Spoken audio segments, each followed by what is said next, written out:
Savez-vous que c'est un Africain noir qui a bâti le tout premier empire qui n'ait jamais existé? Ce que je viens de dire est caché en pleine vue dans la Bible. Dans le tout premier chapitre de la Bible, dans le premier livre de la Genèse. Si vous attendez que ce soit le maître esclave, le maître colon, avec ce convoi de pasteurs, de prêtres qui viennent vous expliquer, vous vous trompez. Au roi Léopold II, à l'arrivée des missionnaires au Congo belge, de voir des prêtres et pasteurs blancs dans cette patrie. Prêtres et pasteurs, vous venez certes pour évangéliser. Mais cette évangélisation s'inspire de notre grand principe, avant tout, les intérêts de la métropole. Le but essentiel de votre mission n'est point d'apprendre aux Noirs à connaître Dieu. Interpréterez l'évangile de la façon qui sert le mieux vos intérêts dans cette partie du monde. Votre connaissance de l'évangile vous permettra de trouver des textes qui recommandent et qui font aimer la pauvreté. Par exemple, heureux les pauvres, car le royaume des cieux leur appartient. Il est plus difficile pour un riche d'entrer au ciel qu'à un chameau de passer par le trou d'une aiguille, etc. Voilà, je vous salue.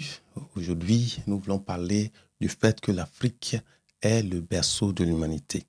Donc, l'Afrique, le berceau de l'humanité. Nous voulons parler de l'Afrique qui est le berceau de l'humanité. Mon nom, c'est Raphaël Begré-Legré. Et puis, je voudrais qu'on aille dans la Bible pour voir ces choses qui sont là. Donc, comme je le disais dans l'introduction, nous allons parler du premier royaume qui a eu lieu, le premier empire qui a eu lieu sur la terre. Et cela était dirigé par un homme noir.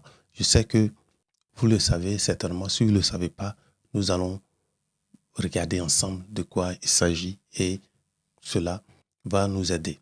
Il faut savoir que quand Dieu a créé le monde, il est arrivé un moment où le péché régnait tellement sur la terre que Dieu en avait marre et il a décidé de néantir, de recommencer à zéro.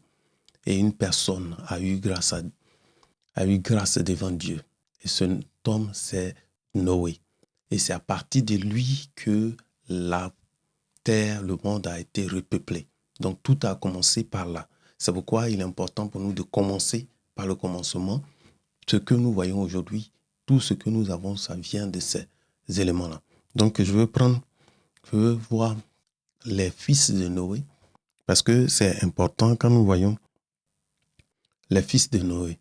Ils étaient combien? Il dit, à 1 Pierre 3, le verset 20, dit, au jour de Noé, un petit nombre de personnes, c'est-à-dire 8, furent sauvées à travers l'eau. Donc, il y avait un petit nombre de personnes, 8, qui sont sauvées à travers l'eau. Allons dans Genèse 9, à partir du verset 18. Les fils de Noé qui sortirent de l'arc étaient Sem, Ham, Cham en français, et Japheth. Cham fut le père de Canaan. Les fils de Noé sont Sem, Cham, Japheth. Et puis, il dit que Cham fut le père de Canaan. OK? On va au suivant. Donc, voici les fils qui nous dit. Les fils de Noé. Donc, Noé, il a engendré Sem, Japheth et puis Cham, Ham. En français, c'est Cham.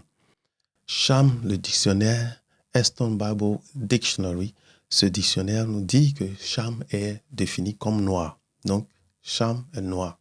C'est lui qui était en Égypte.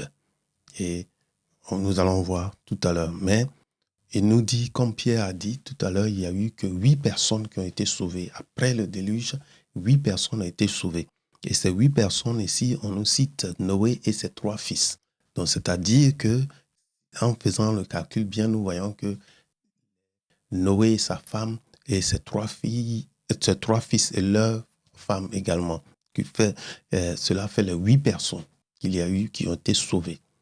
Ouais, c'est important pour que la population continue. Donc, Noé, sa femme, Sem, sa femme, Japheth, sa femme, et puis Cham avec sa femme. Donc, Cham, lui, il a engendré qui? Il a engendré Cush. En hébreu, Cush veut dire noir, les Cushites, comme les gens disent. Donc, voici les fils de Cham. Cham, Cush, Misraïm, Put et puis Canaan. Donc, comme cela était dit au départ, comme il était dit au départ que Cham était le père de Noé, Cham et puis Canaan. Mais Cham a d'autres fils. Cush, Misraïm, Put et puis Canaan. Regardons un peu.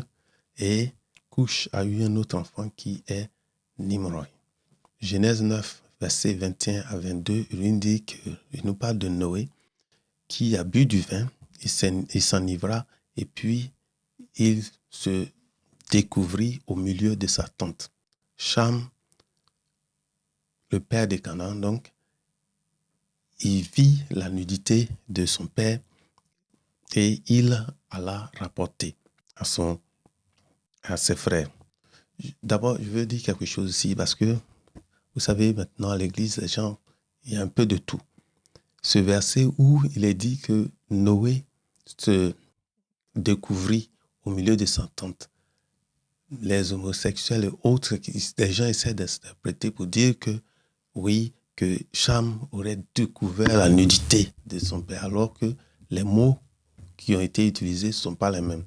Alors que les mots qui ont été utilisés, la manière dont tu ne dois pas découvrir la nudité de ton père, quand Moïse est dans les lois, les mots ne sont pas les mêmes. Donc ça a été, comme on dit, debunk. Ça a été prouvé que c'est faux. Il a vu son papa qui a bu et il était nu. Et lui, il allait dire à ses frères dehors. Et qu'est-ce qui s'est passé? Voyons la suite. Alors Shem et Japheth prirent le manteau, le mirent sur leurs épaules, ils marchèrent à reculons et couvrirent la nudité de leur père. Comme leur visage était détourné, ils ne virent point la nudité de leur père. Donc, ce qu'il est en train de dire ici, c'est que Cham, quand il a vu la nudité de son père, lui, il allait dehors, il a informé ses frères. Ils sont venus, eux, ils ont pris le manteau, ils l'ont mis sur leur épaule en reculant. Ils sont allés et ils ont couvert la nudité de leur père. Ok? Donc, ils n'ont pas vu sa nudité. Lorsque Noé se réveilla de son vin, il apprit ce que lui avait fait son fils cadet. Et il dit, maudit soit Canaan, qu'il soit l'esclave des esclaves de ses frères. Regardons ici. C'est important. Il dit, lorsque Noé, donc, il s'est réveillé de son vin, il a appris ce que lui avait fait son fils cadet, qu'il a regardé, il a vu. Et qu'est-ce qu'il a dit? Il dit, maudit soit Canaan. Donc, Cham a vu la nudité de son père et qui est-ce qu'il maudit? Il maudit Canaan, qu'il soit l'esclave des esclaves de ses frères.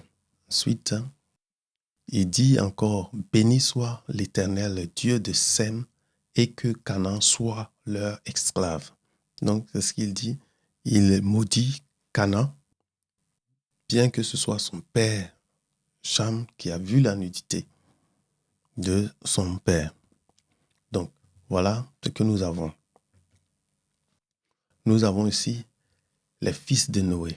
Nous avons vu Noé, lui et ses trois fils, Shem, Japheth, et puis Cham. Donc, on a dit, Cham veut dire noir. Cush, le premier fils de Cham, il est noir également. Donc, évidemment que leur papa est noir, ils sont tous noirs, ceux-là. Donc, Misraïm, Put, Canaan. Et je veux que nous regardions, Cush a un enfant en haut qui s'appelle Nimrod. Regardons qui Nimrod est. La malédiction que Noé a donnée, parce que Cham l'a vu. Cham a vu la nudité de son père et Noé maudit le fils cadet de Cham. Donc, ce que nous avons vu, nous voyons que Cham a vu la nudité de son père et Noé, donc, lui, il maudit qui? Il maudit le fils de Cham au lieu de lui-même. Parce que c'est ce que c'est écrit. Je sais que dans la Bible, les gens, des interprétations de renommée et tout ce qu'il y a dans la Bible, et c'est ce qui, leur commentaire, c'est que, voilà ce qu'ils disent. Ils disent que la malédiction de Cham, ça équivaut à l'esclavage des Noirs. C'est ce qu'ils disent, c'est quoi les esclaves. Les Noirs sont toujours les esclaves des autres jusqu'à aujourd'hui. Je crois que c'est ce qu'il nous faut comprendre que c'est faux. Parce que si c'était le cas, nous allons voir tout à l'heure. Donc, comme nous avons vu les enfants, nous avons vu les enfants du Noir, de Cham. Nous avons vu qu'il y a Cush, qui a eu un enfant. Tout à l'heure, on a vu son nom. Il s'appelle Nimrod. Cham a eu pour enfant Cush, Misraïm, Put et Canaan. Canaan a été maudit. On voit soit que Canaan, il a été esclave des autres et même son territoire a été pris. Donc, on voit que Canaan, la malédiction a eu lieu. Et cela s'est passé. Il a été détruit. Tous les descendants de Canaan ont été détruits. Leur territoire a été utilisé et a été donné en partage aux enfants, aux Israélites.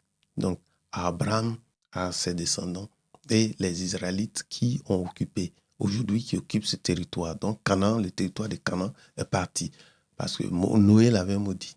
Et tout ce qui s'est passé, ils ont été tués quand ils rentraient sur la terre promise. Et donc, c'est ce que je dis, que ce territoire est entièrement détruit. Maintenant, regardons. Comme vous avez vu tout à l'heure, les fils de Cham furent Cush, Misraïm, Put et Canaan.